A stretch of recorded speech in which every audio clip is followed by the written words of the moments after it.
ანეკდოტები არის, რომელიც არის შექმნილი მეწაღის, ბასეინის, აუზის და ასე შემდეგ, მაგრამ ერთ-ერთი რეალური ისტორია არის ის, როდესაც პაპა ტელევიზორში ძალიან დიდ პარტიულ სხდომაზე გამოვიდა სიტყვით და თქვა, ეს რეალობაა, რომ მე ძალიან მიყვარს ჩემი მშობლები, განსაკუთრებით დედა და მამა.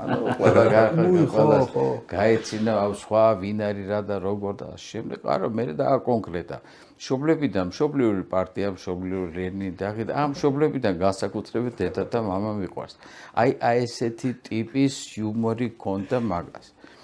მაგრამ როგორც ასეთი, აი სუფრაზე რო ვიცი ჩვენ, ან ანეკდოტების მოყოლა და რაღაც არა, მაგრამ მოსმენა უფრო ურჩევნოდა. ანუ ის მეწაღის ამბავი უფრო ანეკდოტია? რა თქმა უნდა, ხო. და ყოველთვის უყვარდა ასე რაღაც ჩემზე რამე ანეკდოტი თუ გაიგებ მომიყევით. მოწონდა. ხო. ხო და ეს მეწაღის ამბავი გამახსენეთ ერთი და მეც აღარ შეგატყვით. მეწაღეს ესე იგი მაყოფილი პაციენტი მივიდა ბატონავი, დიდი მადლობა, კარგად ავარკურნალობაზე, ხვალ უნდა გამეწევროდა. პატივი მინდა გცევთო და თუ შეიძლება ფეხსაცმელი რო შეგიკეროთო. კი ბატონო, ზომა რა გაქვთო? ნუ რაღაცა 40 ზომა.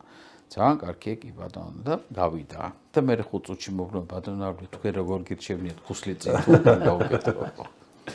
ბატონო დავით, ბოლო კითხვასაც დავსვამ ასეც, რომ ძალიან ბევრი ადამიანისგან მსმენია, რომ დღეს გვჭირდება ავლებს ზურაბაშვილი. ძალიან ბევრისგან. გვჭირდება? ავლებს ზურაბაშვილი დღეს რო ყოფილიყო ცოცხალი, არა, რა თქმა უნდა, უმუშევარი არ იქნებოდა.